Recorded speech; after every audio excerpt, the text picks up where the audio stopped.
remarks to my co-chair, co-MC, sorry, Jan Thomas. Thank you, Melissa. And it's so nice to be co-hosting with you this evening. Tonight, ladies and gentlemen, you're about to witness before your very eyes some of the new dimensions and designs for 1988. So what we want you to do is sit back, relax, and enjoy Fashion Productions 88. First of all, we have scene one, Zygo Designs. Susan Rainsford, and Nancy Larry for distinctive and a versatile clothing statement, classic custom designs using unique and hand-woven fabrics, natural fiber fabrics, and leathers. If you want to find Nancy or Susan, you can find them at Suite 209, 1585 Barrington.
Clap. We want to have fun tonight, okay?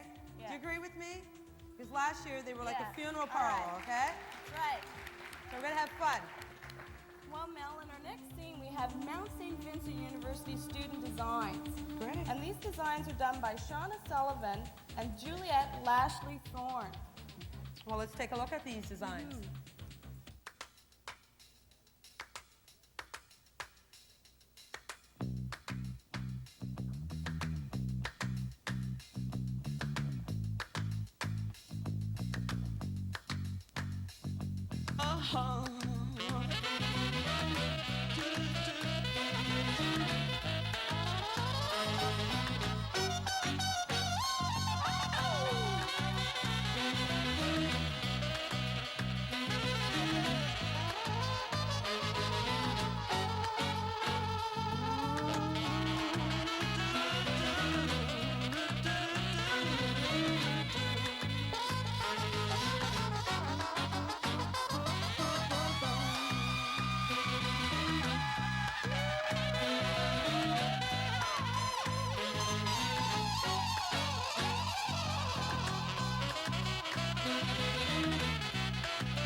our next scene, we have a collection from Vivian Hall.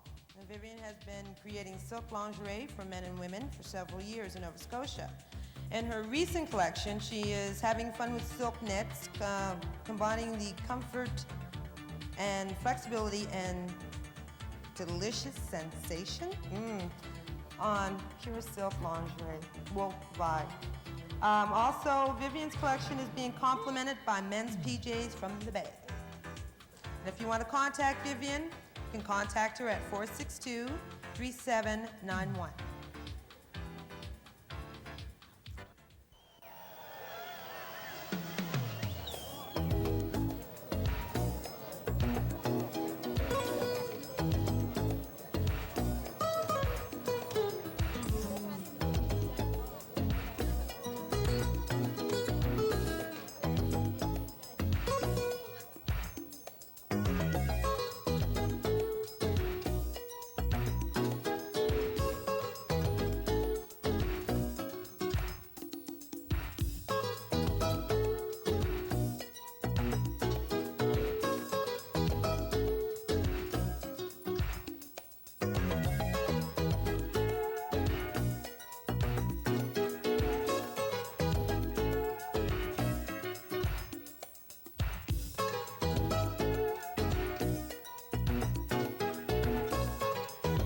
sensuous, Sexy, different, not usually great. happens. I think I'm gonna get those underwear for my man. I think I'll, Yeah. you know, Might very nice. purchase something for myself.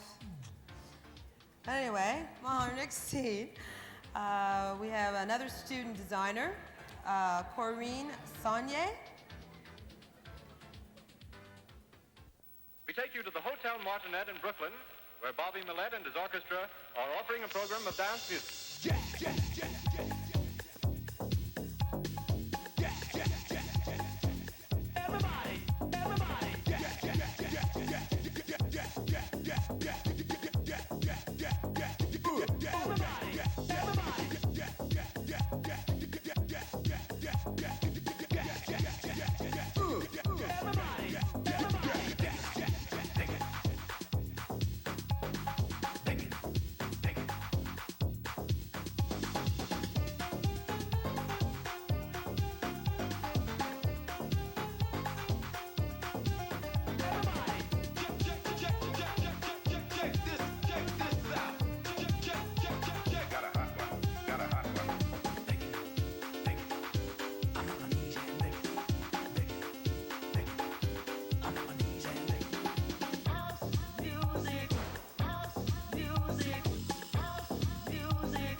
what you mean.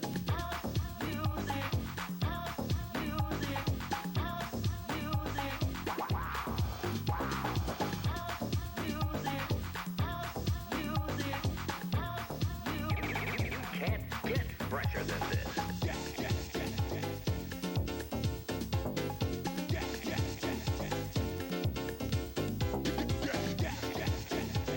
You can't get fresher than this.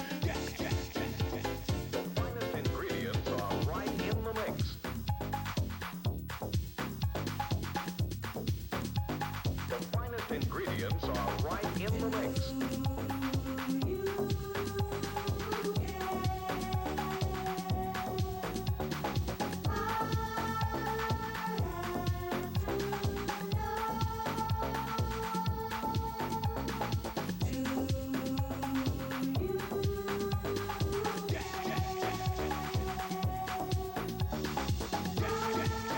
What do you guys think of that? Was that great? Lots of noise. Come on, come on. Very nice. Very nice. We have a professional designer, Margot Butler, who will be showing activewear ink. Lines that are sleek and unique. Margot's line includes swimwear, exercise wear, running tights, and much more. Margot's fashions are custom made by appointment, and you can call 477-3311. Now we'd like to present to you Margot Butler.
Next we have Maria Johanna. Maria adds a new dimension to her knitwear designs with the addition of suede and leather. This creative combination stresses versatility, comfort, and quality. Maria is located at 5307 South Street. Her number, 422-2669. We'd like to present to you Maria Johanna.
knits are in a lot this year, and I find that a lot of the women are wearing it, especially here around the mountain. I see a lot of women in knits this year, and they are very comfortable to wear. I think it's very popular, whether it be in the winter or whether it be in the summer. So, you know. Right now, I'd just like to, oops, sorry about that. Thank a couple of people. Chef Renee, Linda LeBlanc, Heather Laverly and Wendy McCauley, Kevin Frazier, Ross Edison Bonus, Judy from our home ec department secretary. I like to say that every year that the home ec department students, they put on this fashion show for the public, and I must say that a lot of work goes into it. Time is spent here, just practicing, getting the clothes together, and I think they deserve, yeah, they get yelled at a lot, that's for sure. And I think they deserve a round of applause, you know, just to give them some motivation to keep going. Right now. Yeah. Okay. I think we have, for our next scene, we have Beacon Hill Closery. They're located at 5472 Spring Garden Road, above DJ's Tannery. For today's individual, looking good is top priority.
Yeah, I know, I can't wait. Yeah. Well, Mel, once again, we have student designs, and it's Marla Cranston, who is a third-year public relations student here at Mount St. Vincent University. Now, Marla takes a unique approach to designing scarves, ladies and gentlemen. So, inspired by Jasmine Jones, Marla experiments with painting silk in her line of scarves, and it's very, oh no, I'm not going to say nothing, I'm just going to wait till it comes out so you can see it.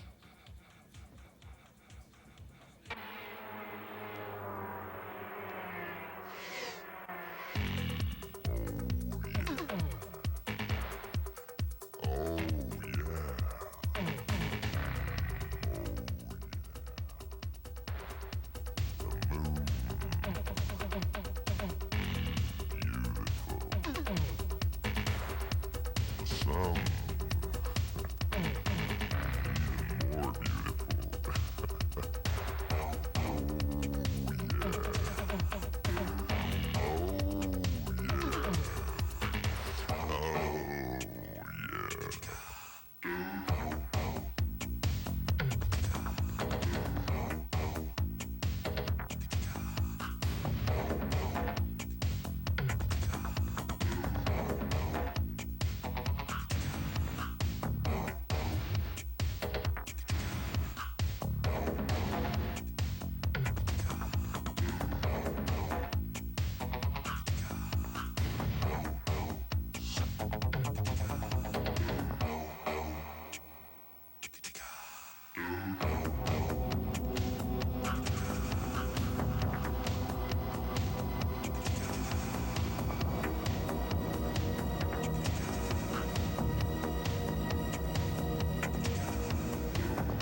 ways you can wear your scarves, you know, around your neck and your hair, as a belt, off of one shoulder, around your leg, on your arm. God, you got all There's kinds many of- things you I can don't do know. with a scarf, and those were just beautiful. Fantastic. Okay, well, we all understand, or I know anyway, I want to get up for a minute because last year they had me on a little wooden bench and it was hard. So what we're going to do is take a 50-minute break so you get a chance to get up and stretch your legs, and then we want you to come back and make lots of noise. Break Lots second of noise. half for you coming up. Yeah, definitely. Okay, so we'll take a 50-minute intermission. Okay?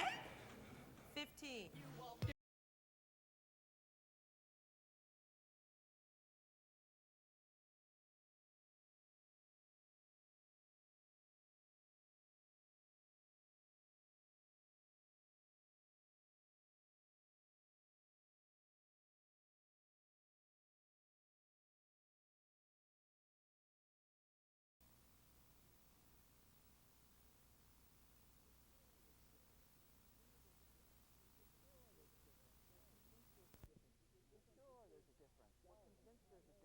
We're sure there's a difference. We're convinced there's a difference. Is there a difference between Dove and Camay and Ivory Snow?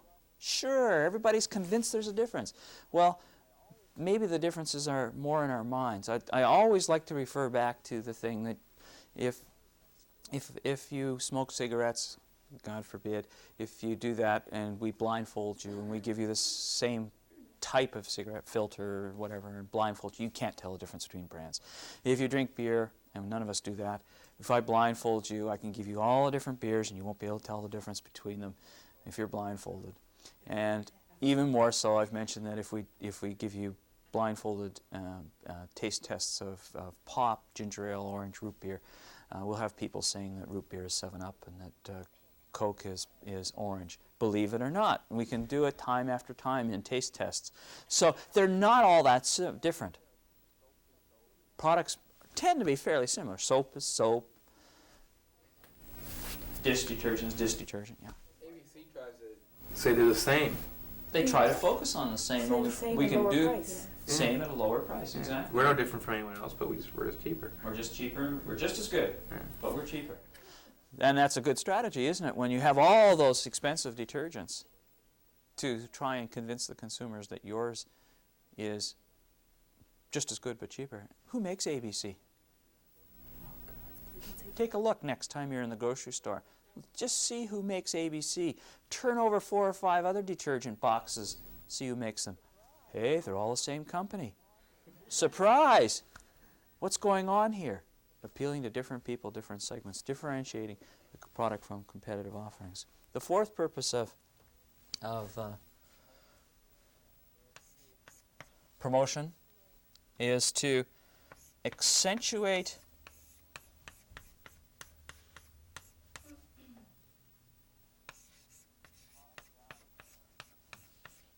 product value.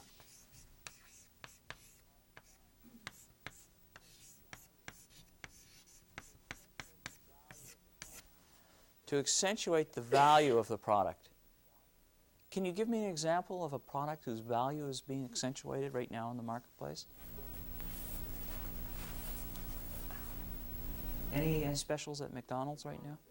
What's the special? Oh, the white sale. The chicken and the fish. Chicken, McChicken and McFish.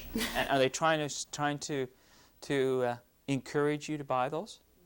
Well, they seem to be competing against each other. They have the Well, that's just the promotion though. They're promoting. Okay, well let's think about that and analyze. Why would a marketer at McDonald's want to have 2 competing offerings, McChicken and McFish, sort of seeming to compete with each other in similar back-to-back ads? By the way, those are 15-second ads, and they run one after the other on purpose because most stations in Canada are not equipped to handle odd number of 15-second ads. In other words, if you put in one 15-second ad, there's empty 15 seconds left, and so the stations have trouble. So if you want to put in 15 seconds, you put in 2.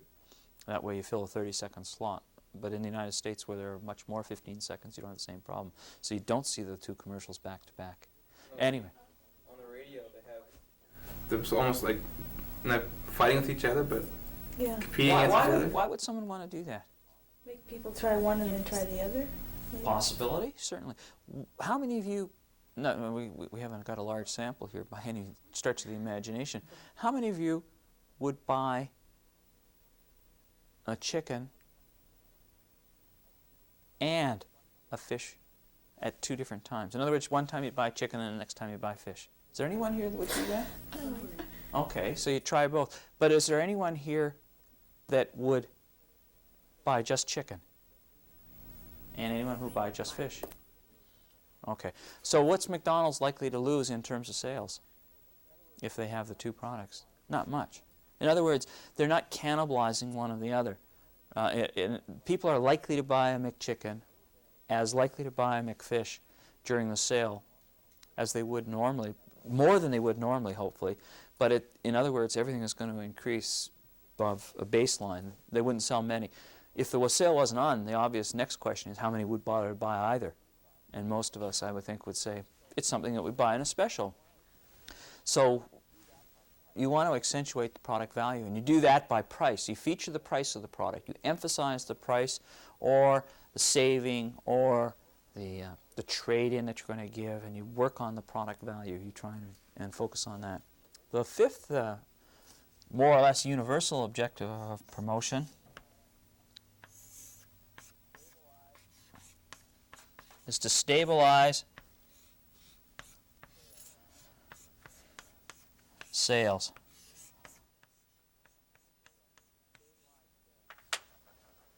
Stabilize sales. What do we mean by stabilize sales? What happens after Christmas at a retail shop? Go up. Christmas they go I down. apologize. After Christmas, they go down.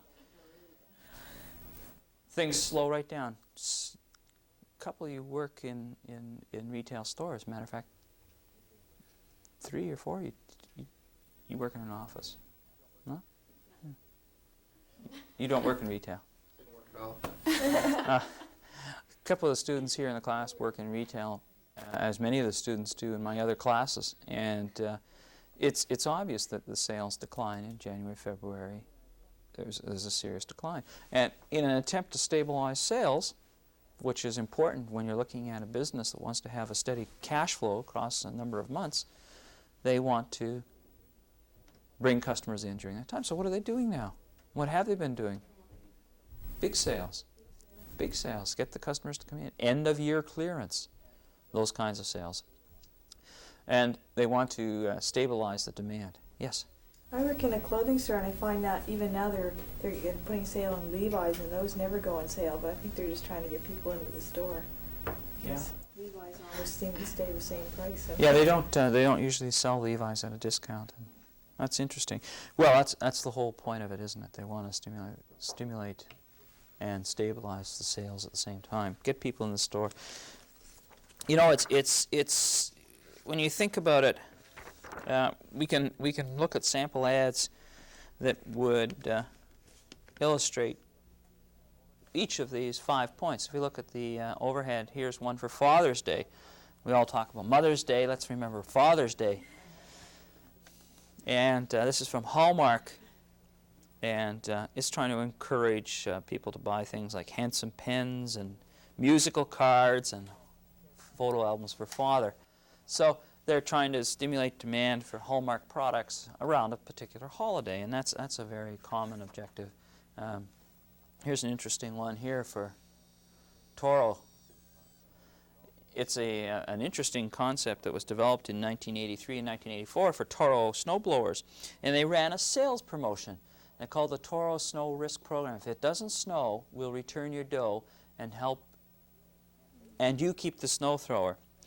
And basically, what they did was published a table, which is illustrated here, and it says that if it snows less than 20% of the average snowfall of your area, you get 100% of your money back and you keep the snowblower. If it snows 30%, you get a 70% refund, 40%, you get a 60%, 50%, you get a 50% refund. Great offer, right? If it doesn't snow, you get your money back. You know how many refunds Toro had to give in 172 markets in North America? 172 different cities, North America. How many refunds Toro had to give? 2.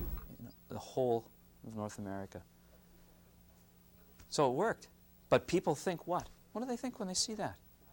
What a great deal! I want a snowblower. I've always wanted a snowblower, but I've hesitated because, some winters it's wet and some winters it's not, there's not as much snow, and I want to get my value out of it. So people say, hey, well, here we go. No risk. You don't get any snow, we'll give you back half your money if you get half the snow that you normally get in your area. 2 refunds. It's amazing. So sometimes you can do things. You can appear to be doing things that give the customers value, that encourage them to come in and to make a purchase and things like that. And in effect, it doesn't cost you anything, or it costs very little. And that's the joy or for a marketer, is to come up with a strategy. It doesn't cost very much, but it's extremely effective and powerful. I'll just put one more up. I'm not sure. Have I put Where's the Beef up on before? Wendy's commercial, Where's the Beef? Let's look at it. We've seen this before.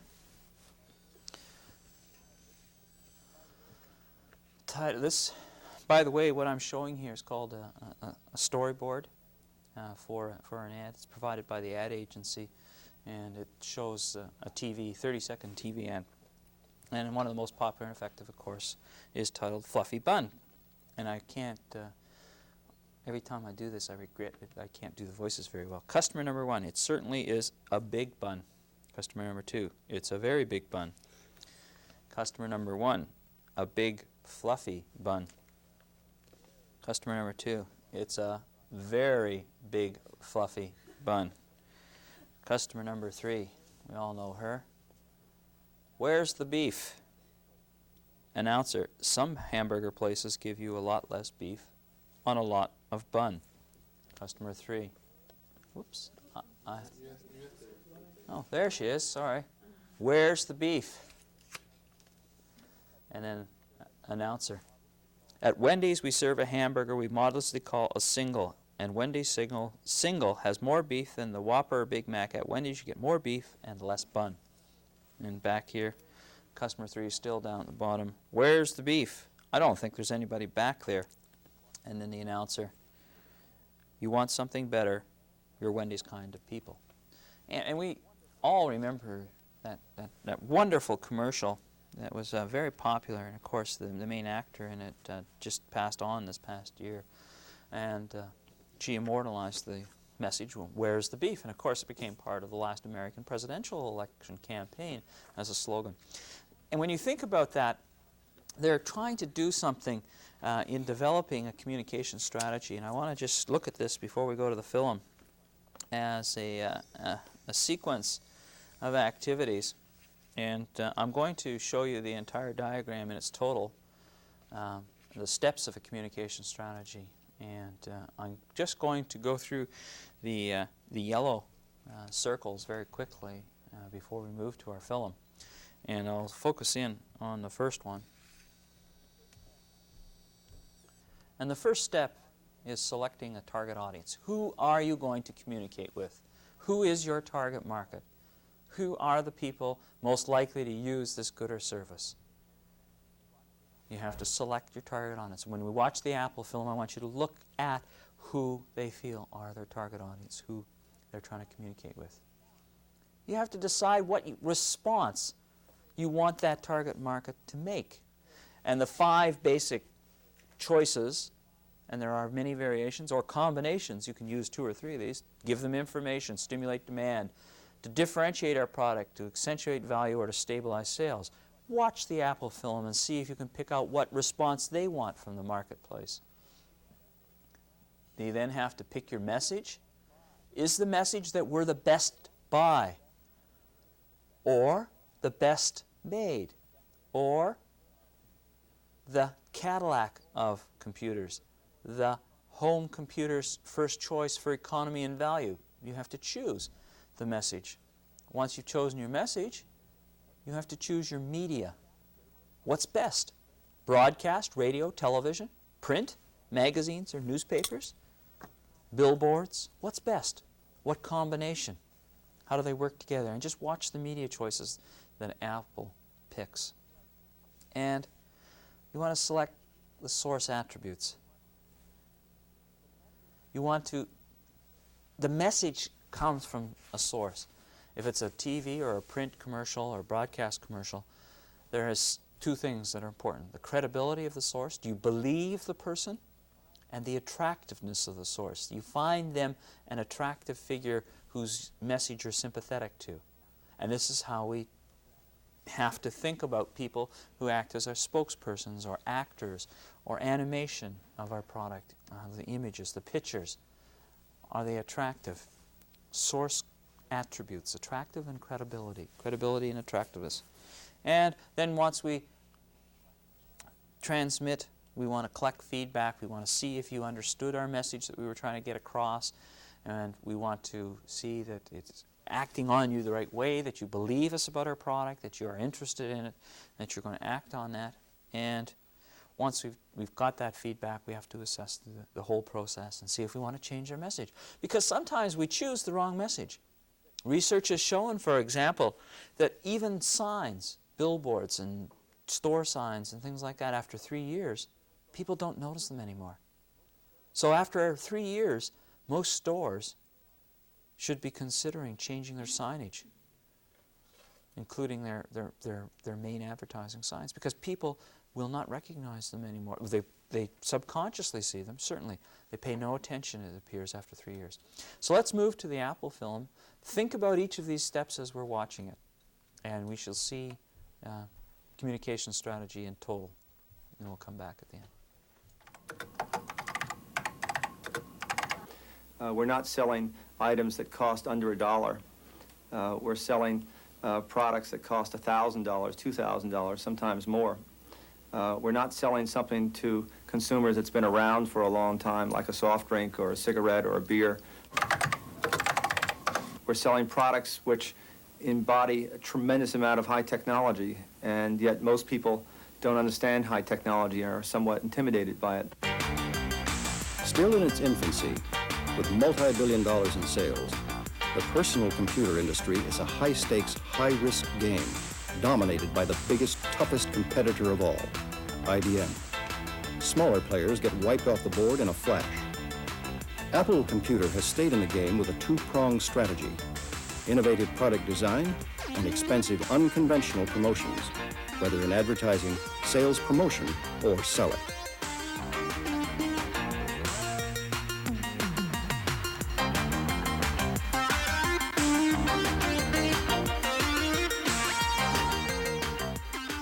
Right over here, we've got the very first computer we ever built, long before we even started a company, and there's probably under $200 total that ever went into buying a few parts at the local electronics store. I hand-wired the entire bottom, soldered it all together personally, because there was no way to afford a technician, and that was an Apple I, the first Apple I computer ever. While Steve Jobs and Stephen Wozniak were designing the first Apple in their garage in 1976, IBM was tending its thriving business in mainframe computers. Wozniak and Jobs started the company on $2,000, and it retains today an entrepreneurial, highly unconventional flavor. Apple Computer is today a billion-dollar corporation, and much of its success is the direct result of its ability to promote its products. Apple has led the way in big-money, high-risk event marketing. Splashy events like the introduction of the Apple IIc in San Francisco, called product rollouts, are conducted for dealers, industry analysts, and the press. Apple has gathered 4,000 people here to generate excitement about its latest product. We think we can put on great events, and so we like the idea of capturing an individual's entire attention, their focus for whether it's a day or a period of time, and really it helps them to concentrate on Apple. Whether it's the Macintosh group or the Apple II group, it is Apple. They feel a part of the family. Hello. I was told I could be myself here, that I earned it. So I'm from Silicon Valley, and that's where computer technicians and computer nerds finally came out of the closet. And we've reached this day. We started out selling a few hundred, a few thousand computers. We've now sold 2 million Apple IIs. You're going to see a new product introduced today, and it's the finest personal computer possible anywhere in 1984. it is, to those of us who haunt the computer stores frequently, it is perfection. As we look ahead, what we want to do is sell 10 million or 20 million Apple IIs. We want it to be Apple II forever. And to do that, we're going to need more than just a great product. We're going to need more than just great software. We're going to need great consumer marketing. And it's my pleasure right now to introduce to you the person that's going to lead us to get to the 10 to 20 million installed base of Apple IIs, John Sculley, President and Chief Executive Officer of Apple. Thank you.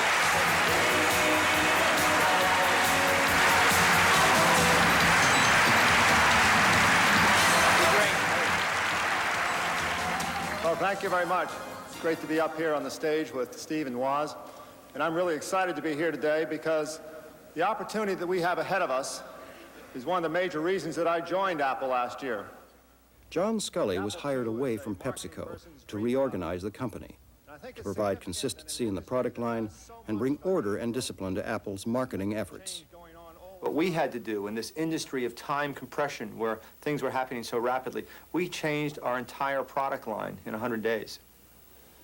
And we couldn't have taken that big risk of changing our products and gone with technology that was radically different from where IBM and the rest of the industry was headed, unless we had the boldness and the voice of big events.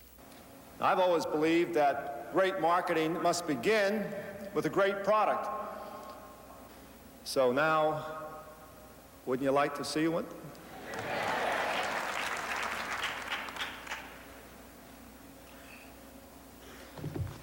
Ladies and gentlemen, inside this small, handsome case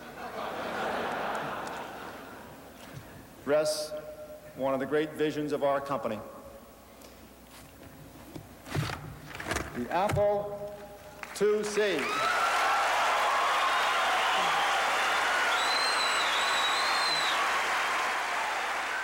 Can everybody see it? Can I have a little more assistance out there, please?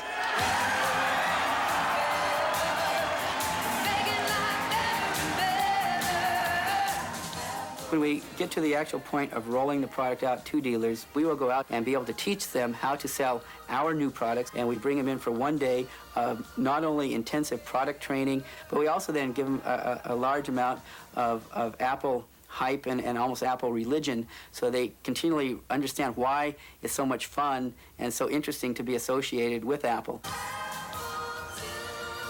For the IIc, Apple staged an extravagant sales event. For Macintosh, however, Apple chose a different strategy. They spent big money introducing the product through a single advertising event. Pull it out to the right some more. A typical major product introduction where we're talking about spending millions of dollars in terms of marketing monies to introduce something has probably a 6 to 9 month lead time on everything that we're doing. So the marketing team here in the Macintosh group is going full blast, a full probably 9 months beforehand, working with the advertising agencies, working with our PR people and our merchandising people, putting together the materials. We try and accomplish, I think probably better than anybody in the industry, this concept of event marketing, where we whet people's appetites, we get them really interested in what's going on, and then we allow them in a very short period of time to go and find out why they're so curious about this new product. The best example has to be the introduction of Macintosh last January, when we ran this 1984 ad that became a classic. Today we celebrate the first glorious anniversary of the Information Purification. We needed to have a message that was just so strong and so radical that people would say, what was that? And the 1984 message was absolutely exactly what we needed. We needed to use IBM as almost a punching bag during 1984 so we could draw attention to why we were saying Macintosh could be positioned as an alternate to the IBM PC. We shall prevail. On January 24th, Apple Computer will introduce Macintosh. And you'll see why 1984 won't be like 1984. The personal computer industry had never really used advertising very effectively before. The advertising was either confusing and talked in industry jargon that went over the heads of the non-computer experts, or they were spending at very, very low levels. And in the case of Apple, we went from just a few $1 million in 1983 to $100 million in 1984. And people said that's outrageous. I mean, how can they spend $100 million effectively?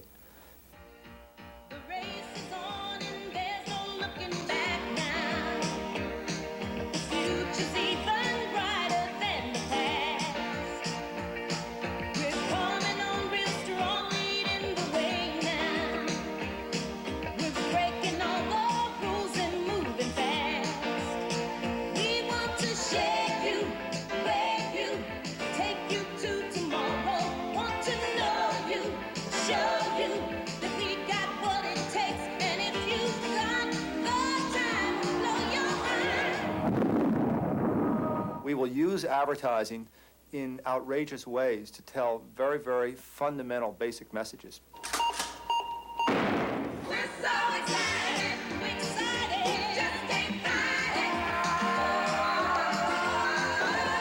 Apple's innovative advertising, created at the Los Angeles office of Chiat Day, resulted in overall sales for 1984 of $1.5 billion, a 54% increase over 1983.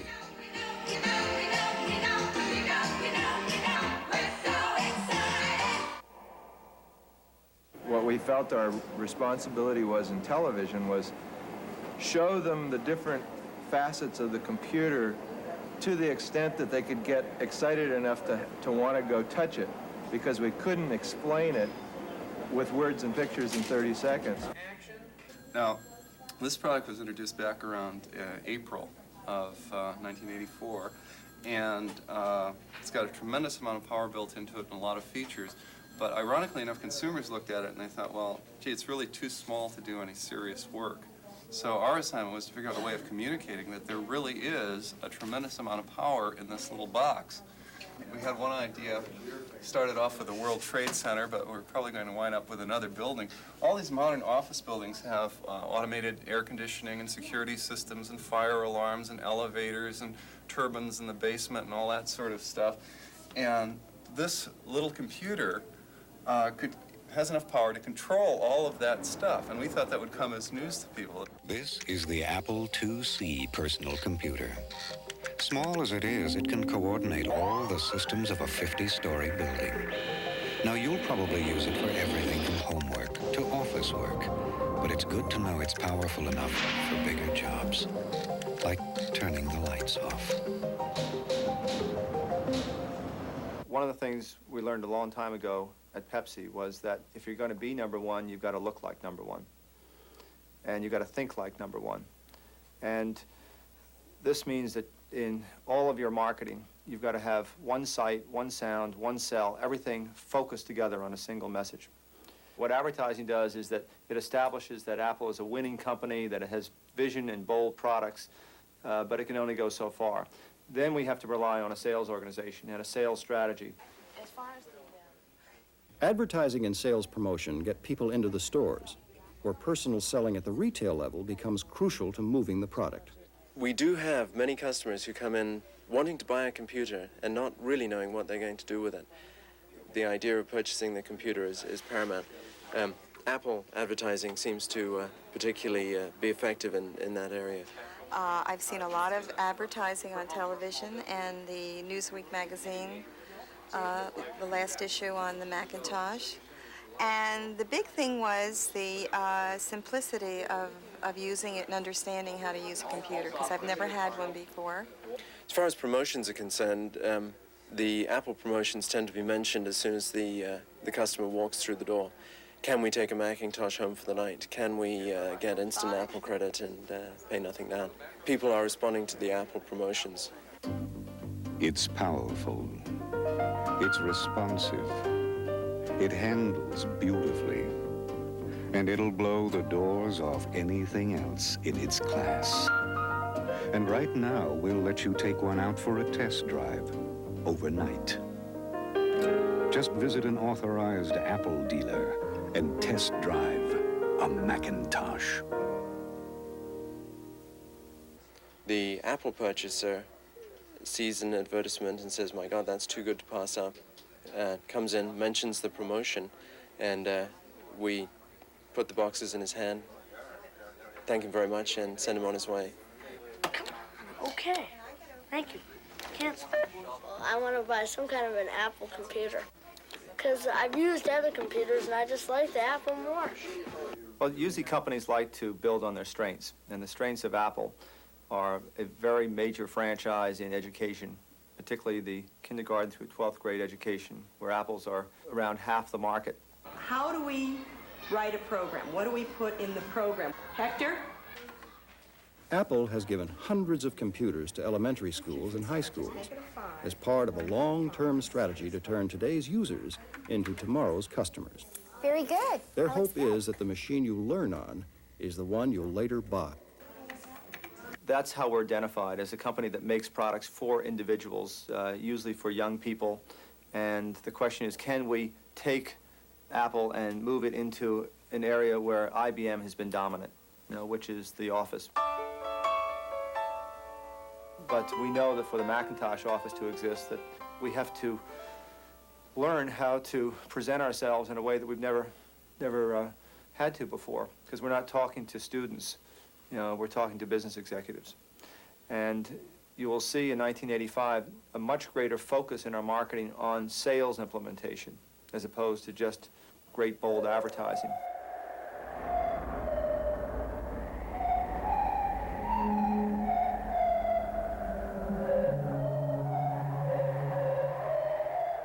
This stark, haunting television commercial sent one very strong message. Follow everyone else in business and perish, or save yourself with the Macintosh office. It conveys the emotion those at Apple feel in their bid to stay alive against the corporate giant, IBM.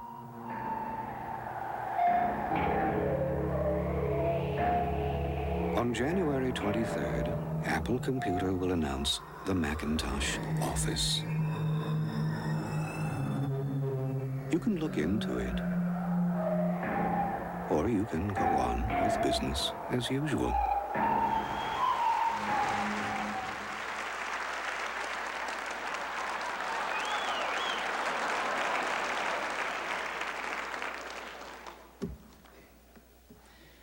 Today, it's my pleasure to introduce to you the Macintosh Office. And the Macintosh Office is Apple's entry into the business market. It's going to take us 2 years to earn our way into the office. We'll get one foot in by the end of this year and bring the other foot in by the end of 1986. Because if our vision and concepts are right, today will be the beginning of an alternative to IBM's vision of the office. An alternative that starts with people rather than mainframes. Hey Pam, do you have that Apple Talk box yet? Moving into the business market involves difficult choices in the area of product development and, again, promotion. Hi Arnie, how's it going? Oh, pretty good. Timing is crucial, since promises made in advertising and public events must be translated into delivery deadlines actually met. Great. So, signed any big deals lately for the laser? Apple is risking the survival of the company, as it has done several times already. It's really nice too. Yep. If you look at, where is Macintosh today, it's widely recognized as being, a third milestone product in the industry, but it is not perceived as being a business machine. And so it's very important for us to turn that around. Our major objective for next year is to establish Macintosh as a business machine so that by next year at this time, if we did another, man on the street interview and we said, is Macintosh a business machine, everyone would answer yes. We've started our sneak program this week, and so every day, every morning, we've got one of the major business consultants coming in to review our strategy. Third time today. Meeting with industry analysts, Esther Dyson and Jim Carlisle, represents a shift in promotional emphasis for Apple in introducing the Macintosh Office. I'll shake hands, be official. New products, like the Apple Talk Network, a cable system which links computers together, can be explained in detail. Answering questions in these sessions can pave the way for favorable reviews once the opinions of the analysts are circulated through the media. Here, Apple can demonstrate firsthand the ability of the Macintosh Office to communicate in business. By using the laser printer, work groups can reproduce typeset quality images and texts. This state-of-the-art printer is a key element of the Macintosh Office. This brings up another point. When are you going to put a spelling checker in your word processor? You did notice that. In addition, it has a 12 megahertz 68,000. The people we're talking to today are analysts who write about our particular business, our industry. We need to show them very strategically why we believe we're going to be successful, what the products are, what the benefits are, well in advance of the product actually showing up on the marketplace, so they can form their opinions, so they can start writing about it. So when the product is actually introduced, and let's say I'm a reporter for Time Magazine, I call up my favorite analyst and I say, hey Esther, what do you think about this new laser printer? Is it any good or not?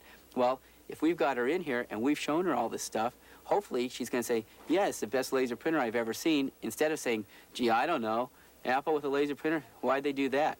You know, so it's really important to us that we bring these people in and help them understand why we're doing what